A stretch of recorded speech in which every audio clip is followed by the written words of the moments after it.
वरना अयोध्या की पहचान हमेशा भगवान राम से रही है, काशी की पहचान हमेशा जो है वो भोलेनाथ से रही है, और मथुरा की पहचान हमेशा भगवान कृष्ण से रही है कि जिस दिन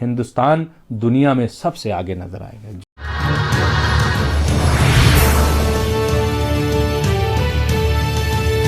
जी मुमताज़ साहब, एक सवाल और बहुत अहम है। प्लेस ऑफ वर्शिप एक्ट को 1991 को लेकर सुप्रीम कोर्ट में कल समाअत हुई। जमीयत उलमा हिंद की पिटीशन और भी तंजीमें थी, किस तरीके से देखते हैं, क्या है ये मामला? देखिए, प्लेसेस ऑफ वर्शिप एक्ट मतलब ये कि जो मजहबी मकामात हैं, इबादत गाहें, चाहे वो जो हों, चाहे वो मंदिर हो, मस्जिद हो, जो भी है, तो उसमें एक तय किया गया 91 में, एक एक्ट बनाया गया कि जो भी 47 के वक्त जिस कंडीशन में जो होगी, जिसका जो किरदार होगा वो वैसे ही रहेगा, उसमें कोई छेड़छाड़ नहीं की जाएगी, चाहे वो मस्जिद हो, चाहे वो मंदिर हो। उसमें ये कहा गया था कि बाबरी मस्जिद यानी अयोध्या के छोड़ के उसमें मथुरा भी शामिल, उसमें ज्ञानवापी बनारस भी शामिल, और दूसरी भी मजहबी मकामात, यानी जो जैसी है उसको वैसे ही रखा जाएगा, उसके किरदार में कोई छेड़छाड़ नहीं होगी, नंबर 1। नंबर 2, उसमें ये कहा गया था कि अगर कोई इसमें मकामी अदालत में ये मामला जाएगा तो उसको फ़ौरन जो है वो खारिज कर दिया जाएगा, उसकी समाअत नहीं होगी। इसी बुनियाद पे जब कल समाअत हुई तो जमीयत उलमा हिंद की तरफ से जो एडवोकेट हैं वृंदा ग्रोवर, वो शामिल हुई, उन्होंने बहस की और उन्होंने अदालत से एक मुतालबा किया, गुजारिश की कि आप तमाम निचली अदालतों को ये हिदायत दें, ये कहें कि वो जो इस तरीके के जो मामलात हैं, मजहबी मकामात के जो मामलात हैं, उस पर समाअत रोक दें, क्योंकि मामला जो है सुप्रीम कोर्ट में सुना जा रहा है, उनको सुनने की ज़रूरत नहीं है और वो सुन भी नहीं सकती हैं। ये आइन के ख़िलाफ़ है, ये दस्तूर के ख़िलाफ़ है। तो मैं समझता हूँ कि आप देखिए, अभी जिस तरीके से मथुरा में एक मकामी अदालत ने कहा कि इसका सर्वे होगा, ज्ञानवापी में भी मामला हुआ और वही हुआ कि उसको चैलेंज कर दिया गया सुप्रीम कोर्ट में।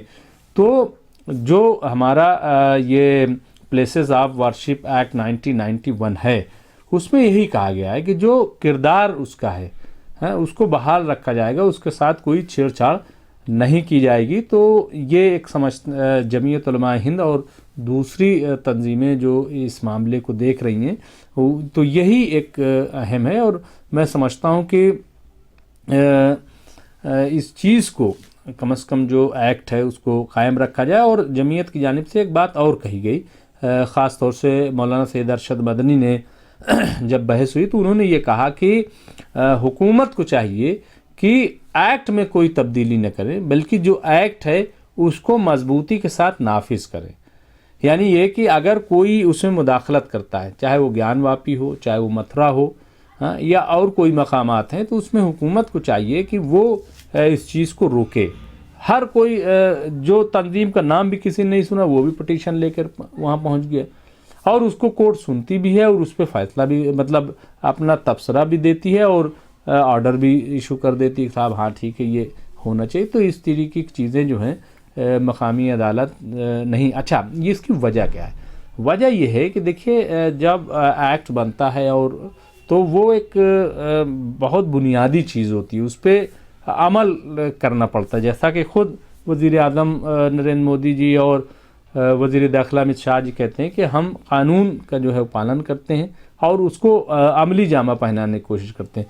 तो मैं समझता हूँ कि यही चीज़ है और यही करना चाहिए कि जो कानून है उसका अच्छे से निफाद होना चाहिए। जी मुमताज़ साहब, तो क्या लगता है कि सुप्रीम कोर्ट के इस फैसले से जो उसने वर्शिप एक्ट के ताल्लुक से किया, तो क्या इसको नहीं, फैसला नहीं किया है, जो सुनवाई की है, मतलब सुनवाई की है, अभी सुनवाई चल रही है। उसमें कहा है, उसमें सबसे बड़ा मामला ये है कि इस सिलसिले में बार बार मरकज़ी सरकार से रिपोर्ट मांगी जा रही है कि आप रिपोर्ट दीजिए, लेकिन अभी तक मरकज़ी सरकार की जानिब से कोई रिपोर्ट नहीं दी गई, कोई मतलब जवाब नहीं दाखिल किया गया, हलफनामा नहीं दाखिल किया।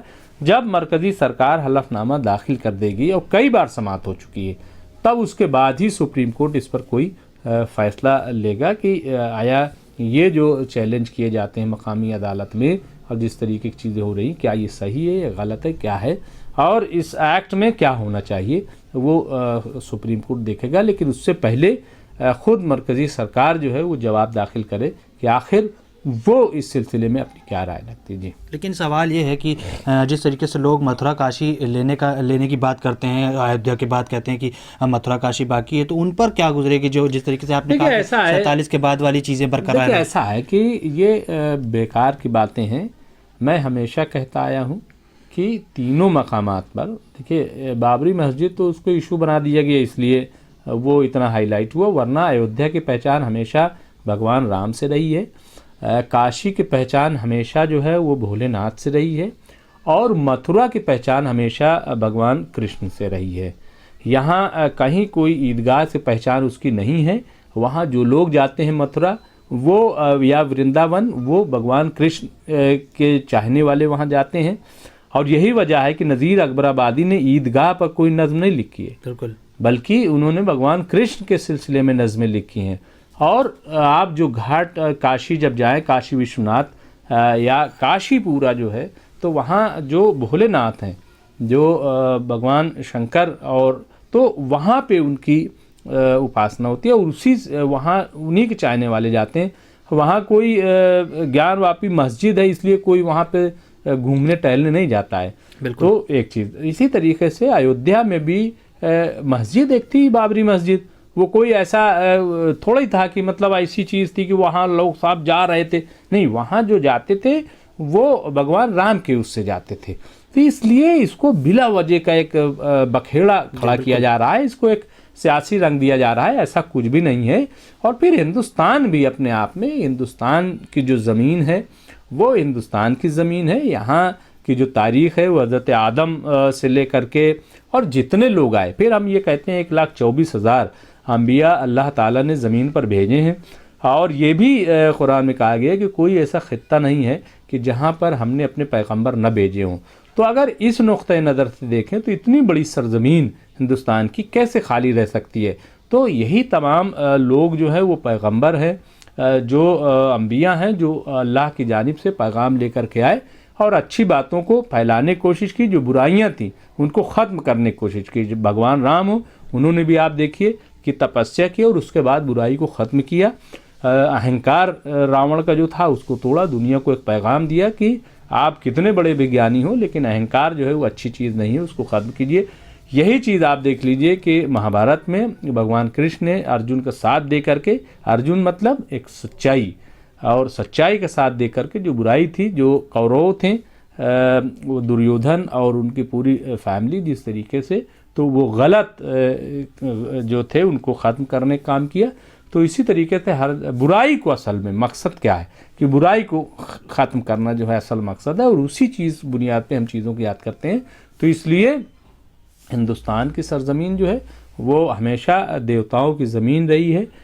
वो नाम अलग अलग हो सकते हैं, लेकिन सबका मकसद एक था कि आप जो है वो सच के रास्ते को दुनिया को दिखाएं और बुराई के रास्ते पे जाने से लोगों को रोकें, यही मकसद था।